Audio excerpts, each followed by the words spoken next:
ফিরলাম বিরতির পর ভারতকে হুঙ্কার পাকিস্তানি মন্ত্রী হানিফ আব্বাসের। ভারত সিন্ধুর জল না দিলে যুদ্ধ হবে, প্রস্তুত থাকো। পাকিস্তানের 130টি পরমাণু অস্ত্র ভারতের দিকে তাক করা আছে। অস্ত্রগুলি প্রকাশ্যে নেই, গোপন ডেরায় বসানো আছে, এমনটি বললেন পাকিস্তানের মন্ত্রী। এবং কি বলেছেন তিনি, ঠিক কি হুঙ্কার দিলেন শোনাবো। चुके होते आप इंडस वाटर ट्रीटी जो है वो निशाना है और पहलगाम जो है वो बहाना है। उसको बहाना बनाकर ये उसको खत्म करने के दर पे हैं और खत्म करने की कह रहे हैं कि हम खत्म कर देंगे, पानी बंद कर देंगे। मैं सिर्फ इतनी बात कहूंगा कि आप हमारा पानी बंद करेंगे, हम आपका सांस बंद कर देंगे। उन्होंने कह दिया ना कि अगर हमारा पानी बंद करेंगे तो फिर जंग के लिए तैयार हो जाएं। ये जो गौरी, शहीन, गजनवी, ये चौकों में सजाने के लिए नहीं हमने रखे हुए, ये हमने हिंदुस्तान के लिए रखे हैं बाबा। ये जो 130 एटॉमिक हमारे पास वेपन है वो हमने सिर्फ मॉडल बनाने के लिए नहीं रखे हुए, और आपको पता ही नहीं कि हमने पाकिस्तान के किस किस हिस्से में रखे हुए हैं। ये दुनिया भी जानती है, आप भी जानते हैं, वरना आप तो इतने मक्कार बनिए हैं कि अभी तक पाकिस्तान के ऊपर कई दफा हमलावर हो चुके होते। आपने बड़ी दफा कोशिश की, लेकिन जब आपको पता चला कि हमारे शाहीन जो है फिजाओं में आ गए हैं तो आप भाग गए।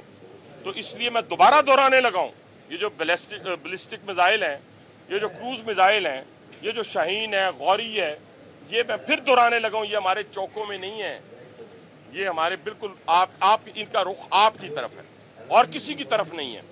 इंडस वाटर ट्रीटी जो है,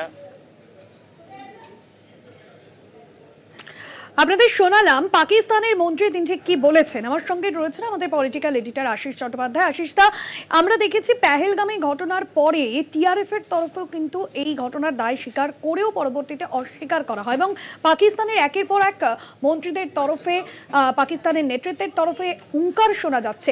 এবার যে হুঙ্কার উঠে এলো, ঠিক কি বললেন তিনি?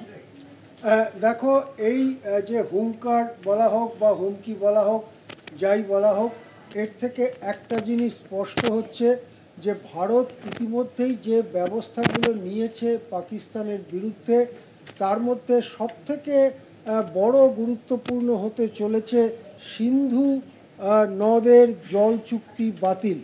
সিন্ধু নদের জল পাকিস্তানে না গেলে পাকিস্তানের কৃষি থেকে শুরু করে শহরগুলোতে পানীয় জল থেকে শুরু করে নানান ব্যাপারে, প্রায় প্রত্যেকটি অর্থনীতির সঙ্গে যুক্ত ব্যাপারে পাকিস্তান দারুণ অসুবিধায় পড়বে। এত বড় অসুবিধায় পড়বে এবং হঠাৎ করে অসুবিধায় পড়বে, কেননা এর জন্য তো কোনো আগাম প্রস্তুতি ছিল না পাকিস্তানের। সেই দিক থেকে সিন্ধু নদের জল পাকিস্তানকে না দেওয়াটাই একটা মস্ত বড় আঘাত বলে এখন মনে করা হচ্ছে। এত বড় আঘাত যে কেবলমাত্র এই পদক্ষেপটা নেয়ার ফলেই পাকিস্তানকে পরমাণু যুদ্ধের হুমকি দিতে হচ্ছে।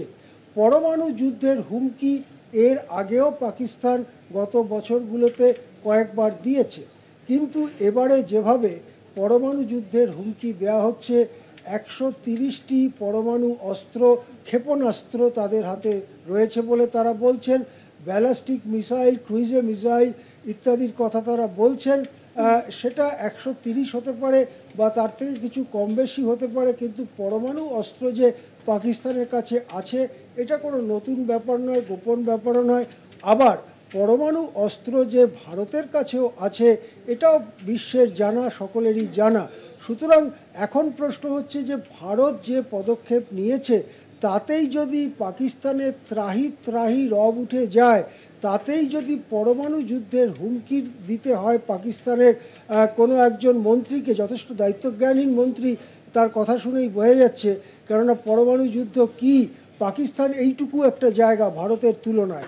সুতরাং ভারত যদি পরমাণু যুদ্ধের দিকে যায় পাকিস্তানের সঙ্গে, তাহলে পাকিস্তানের অবস্থা কি হবে তা কি এই ভদ্রলোক বোঝেন? মনে তো হচ্ছে না। এমনিতেই পাকিস্তানের অন্দরে যা গোলমাল, তাতে বালুচিস্তান, খাইবার পাখতুন এই রকম প্রদেশগুলো প্রকৃতপক্ষে আর পাকিস্তানের কেন্দ্রীয় সরকারের নেতৃত্বে নিয়ন্ত্রণে নেই। সেই জায়গায় দাঁড়িয়ে সিন্ধু, পাঞ্জাব ইত্যাদি যে পাকিস্তানের প্রদেশগুলো আছে, অল্প একটু জায়গা, ভারতের তুলনায় অল্প একটু জায়গা, সেখানে যদি ভারতের পরমাণু অস্ত্রগুলো গিয়ে আছড়ে পড়তে থাকে, তাহলে পাকিস্তানের কতটুকু আর অবশিষ্ট থাকবে সেটা কি ইনি ভাবছেন না।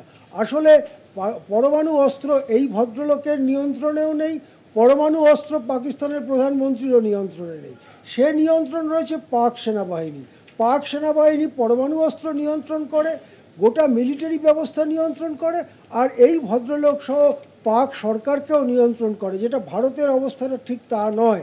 ভারতীয় সেনাবাহিনীর গুরুত্ব বেড়েছে সরকারি কাজকর্মে, আগের থেকে অনেক বেশি গুরুত্ব বেড়েছে, কিন্তু এখনও তারা নিয়ন্ত্রণ করে না। সুতরাং এই ভদ্রলোক যা বলছেন সেটা একটা হুমকির মতো শোনাচ্ছে, কিন্তু এতে খুব একটা গুরুত্ব কেউই দিচ্ছে না। আমার মনে হয় না যে পাকিস্তানের মানুষও দিচ্ছে। পাকিস্তানের মানুষ বরং তারা নানান সমাজ মাধ্যমে ওই নানা রকম হাস্যরসমূলক নানা রকম পোস্ট করে, মিম করে তারা বলছেন যে লাহোরে এলে তাড়াতাড়ি আপনাদের চলে যেতে হবে, কেননা লাহোরে সন্ধ্যের আগে আপনারা থাকতে পারবেন না, পাওয়ার কাট হয়ে যায়। তারাই লিখছেন, পাক জনতাই লিখছেন। তারা বলছেন লাহোরে তো জল পাওয়া যায় না, সুতরাং আপনারা এলেও আধ ঘন্টার মধ্যে আপনারা ফিরে যাবেন প্লিজ। এই রকম লিখছে পাকিস্তানের সাধারণ নাগরিকরা সমাজ মাধ্যমে। সেই জন্য এই ভদ্রলোক যে হুমকি দিয়েছেন সেটা একটা খবর, তাই আমরা করছি, কিন্তু রাজনৈতিক ক্ষেত্রে, সামরিক ক্ষেত্রে এর তেমন একটা কোনো গুরুত্ব আছে বলে তো মনে হচ্ছে না। সঙ্গে থাকুন আশিস দা। পহেলগামের ঘটনায় এক যে দোষ দেওয়া হচ্ছে, আমরা যে খবরে নজর রেখেছিলাম, ভারতকে হুঙ্কার পাকিস্তানি মন্ত্রী। পহেলগামের ঘটনার পর থেকেই একের পর এক হুঙ্কার শোনা যাচ্ছে পাকিস্তানের তরফে।